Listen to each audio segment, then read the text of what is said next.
So this is workshop 4, lesson 1, how to make a winning offer in a competitive market.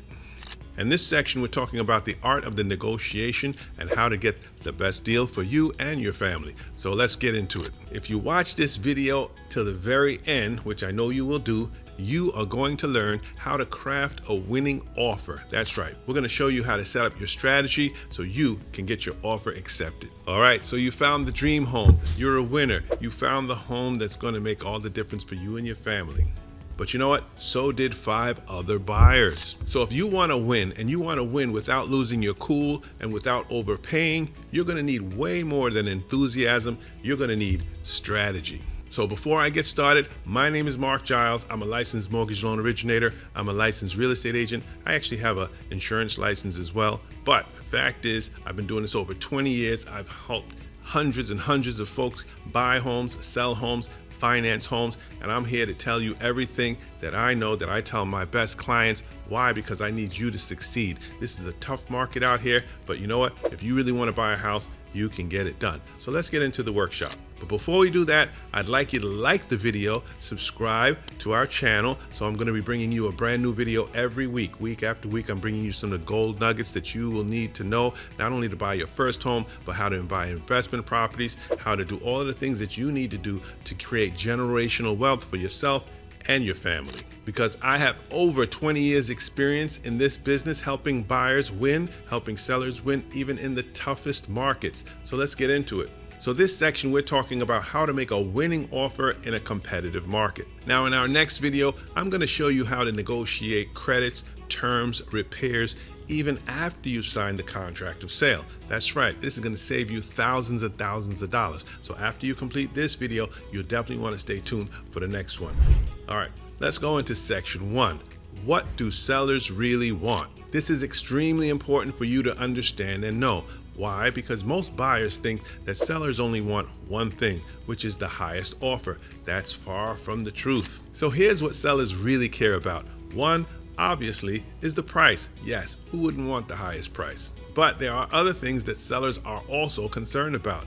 Certainty. That's right. Number 2 is certainty. The seller wants to be certain that if he accepts or she accepts your offer, that you're going to close. You're going to buy the house.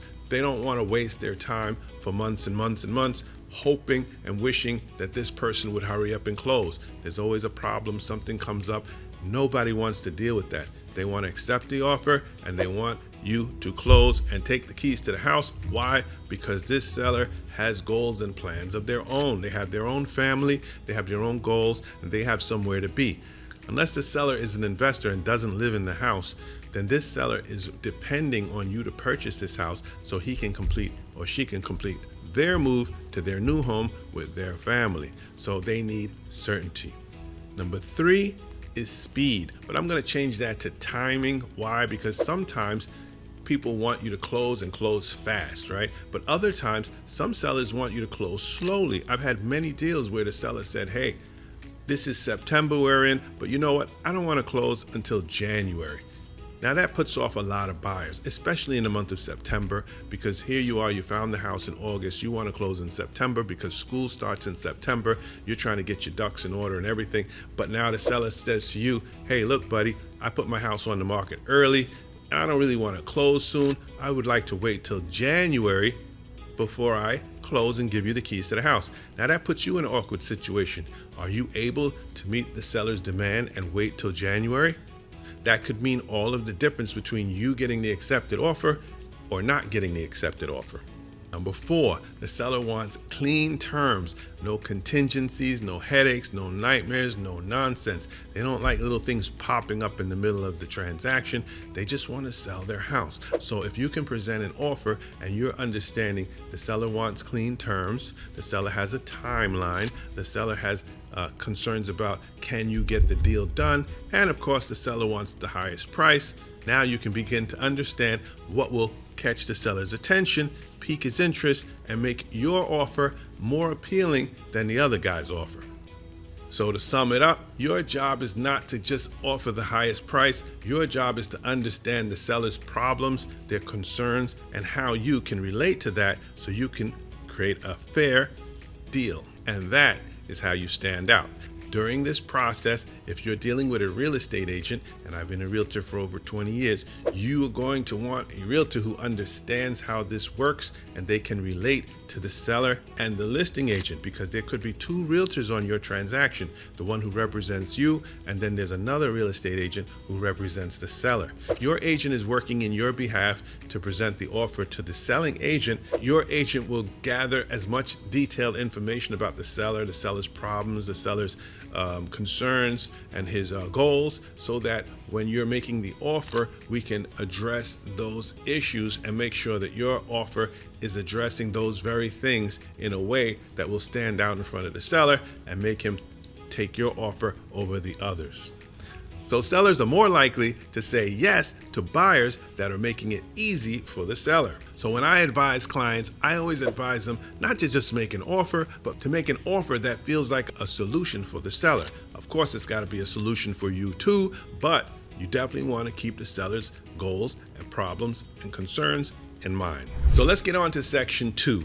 Building a strong strategic offer. But don't go anywhere, because section 3, I'm going to show you how to avoid some of the biggest mistakes that cost most home buyers a huge amount of money, and we can avoid that by knowing what these mistakes are in advance. But right now, we're going into section 2. So in this section, we're going to talk about what goes into making a winning offer. Now, how do we know what makes a winning offer? Well, like I said, I've been negotiating for buyers and sellers for the past 25 years, and I've gotten tons and tons of accepted offers, so I can tell you firsthand what goes into a winning offer. Number 1, know your maximum price before you even make the offer. That's right, you got to know where to draw the line and walk away, and you got to know it. How would you know that? Well, you want to talk about not just the offer price that you're making, but what are the monthly payments going to be if I make that offer? That is critical. Most people are just thinking about a number. So set your walkaway price up front. If it goes above this amount, I am out of here. Do that up front. Do not fall in love with the house. Fall in love with the monthly payment, because that's what's going to make it affordable for you and your family. Number 2, you want to create a strong pre-approval letter. That's right, the letter that goes to the seller is going to be read, and you would like to not only include the pre-approval letter, but sometimes it's good to also have a cover letter from your mortgage loan originator highlighting what's great about this pre-approval letter. Of course, the mortgage loan originator will have to have your permission regarding how much information they can divulge, but they don't really have to talk about your credentials or your attributes of your application. They can just say that this is a very strong applicant. I've been working with them. I've collected all of their pay stubs, the W-2s, the bank statements. I've run their credit. The credit is strong. Just a really good letter aside from the pre-approval letter to give the homeowner a strong feeling.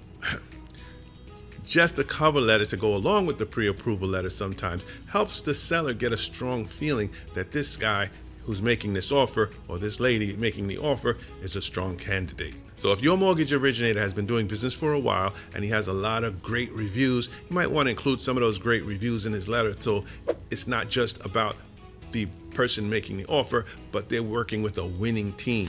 This mortgage loan originator has been in the community for this amount of time. They have these great reviews and a lot of good things that he can say about himself, so that the seller can see that this is a winning team I have before me. Additionally, you would want to have your attorney's information with the offer so they know that you already have selected an attorney. That is critical. It shows that you have taken care of a lot of the details that you need to have taken care of in order to present an offer and close in a timely manner. Number 5, you want to show that you can shorten the contingency timeframes. Now, like we said, some sellers are not trying to close immediately. Some sellers want to wait a few months before they close. So speed in closing is not always the thing. However, you definitely want to show the seller that you could close quickly, that you're very eager, and you're going to do everything in your power to get this done fast. So what I often tell people to do, why don't you include the name of the home inspector that you're going to use and show them that you've already talked to the home inspector and scheduled a tentative inspection, so when the offer is accepted, you'll be out there promptly to get that home inspection done.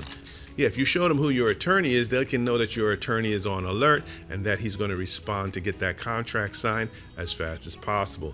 And when you can demonstrate that you have a winning team, a lot of times people think, you know what, this person's a winner.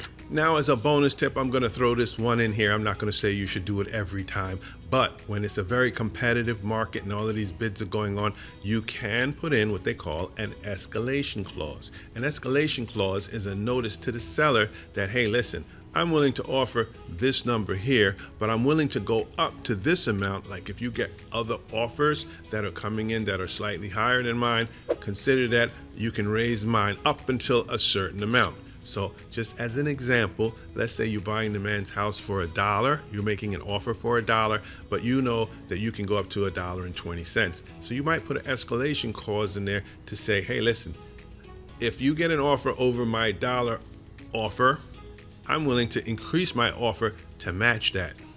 Now, why would the seller take that? He would take that because all of the other things that you've promised fall into alignment with his needs. So if you really are listening to the seller's needs and concerns and you really are accurate with it, yes, he will consider your escalation clause.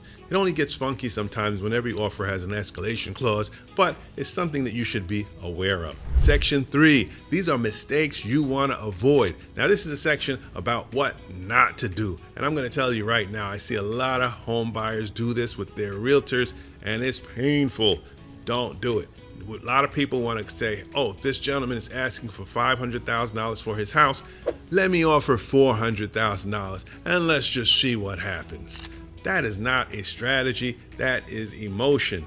And if you're not interested in the house, don't insult the seller. Now, what you would want to do instead is you want to go to your realtor and ask him or her, how much is this house really worth?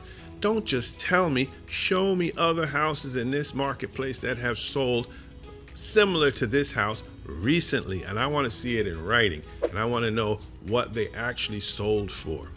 Not only that, but you can also compare what the house is sold for and compare that to what the seller was asking for. So are we in an environment where people are offering over asking to these sellers, or are we in an environment where people are offering less than and the seller is constantly reducing his price? You need to know that. Why? Because that's going to put you in a frame of mind to be effective. But if you don't understand how that works, then you're just going to be shooting in the dark. And a lot of times, honestly, my opinion is that's the fault of the real estate agent, because he hasn't prepped you and shown you in facts, on paper, receipts of what these houses are selling for.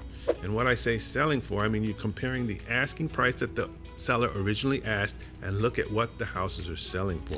Then you know whether you should be offering $100,000 less than what the seller is offering. And in most cases, that I don't think it's going to be appropriate anyway. So you'd kind of be just wasting your time as well as the seller's time and your realtor's time. Another mistake to avoid is asking for things that you don't really need or don't really want, but you're just asking because you think, oh, it's something to ask for. No, when you go into this house, look at it honestly, and if there's something that you need to ask this seller to do, to fix, repair, replace, go ahead and do it.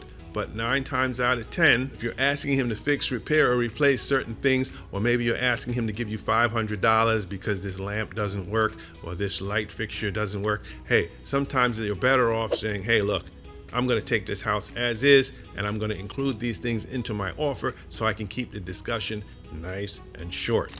Number 3, do not ghost your realtor. Do not ghost your mortgage loan originator. Do not disappear during the middle of the transaction. Stay in communication. Let people know what's going on. If you are getting afraid or worried or you're having second thoughts, it's just best to just lay it out there and tell the folks what you're thinking, address it, and get it over quick. If you want to pull out the deal, go ahead and do it. But if you're just having second thoughts and you need somebody to talk to, your mortgage loan originator, your real estate agent are the people that you should be chatting with to really get a frame of mind of whether you should go ahead and do this or not. But don't listen to family and friends most of the time, because I'm just going to leave it at that. Another fatal mistake that I've seen over the years is do not promise what you can't deliver. All that does is lead to buyer's remorse. Yeah, so when you're offering more than you can actually deliver, it puts you in this state of mind or a feeling like, oh my God, am I putting myself into a position where I'm going to lose? You do not want to feel that way. So like I said earlier on, come up with a number. Usually it's a monthly payment and or how much cash I'm going to part with to make this deal work. Get a level of comfort around that and then stick to it.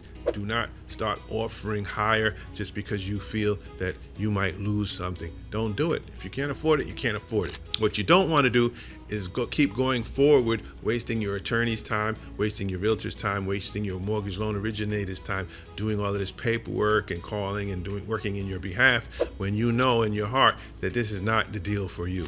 So if you're going to kill it quick. Okay, so here's what I want you to remember. In a very hot market in some parts of the United States right now, it's hot. You want to go in quick and decisive. Number one, in a hot market, you don't want to just make an offer. You want to present a strategy. Number two, you want to solve the seller's problem. Try to get the most information you can about the seller's problem and then help them solve that problem. Number three, lean on your mortgage loan originator as well as your realtor to structure your terms wisely, because that's what's going to push you ahead. So clients who have worked with me understand the way I work. We work with psychology, we work with the data, accurate, up-to-date data, and we provide you local market insight so you can make the best decision for you and your family, not guesswork. You should never feel like you're in the dark wondering why. That is not cool. Download the winning offer checklist right here. I'd like to hear your feedback. Please subscribe to my channel. Please make some comments below. We're going to be bringing you every week brand new video, more content, detailed content, so you can have a winning strategy, because my commitment is to help you succeed financially as a homeowner, a home seller, home buyer.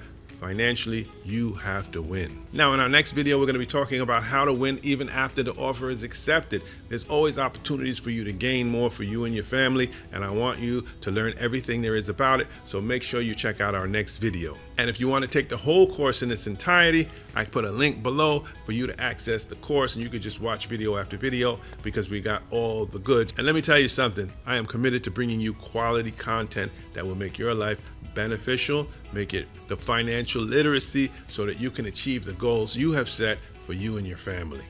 Now, if you want to access the whole, full, free home buyer workshop, click the link below and access my full, in detail home buyer seminar workshops for you, not just for you and your family, but for your friends, your co-workers. I want you to share it with them, because the more of this information we share with each other, the better off we will all be.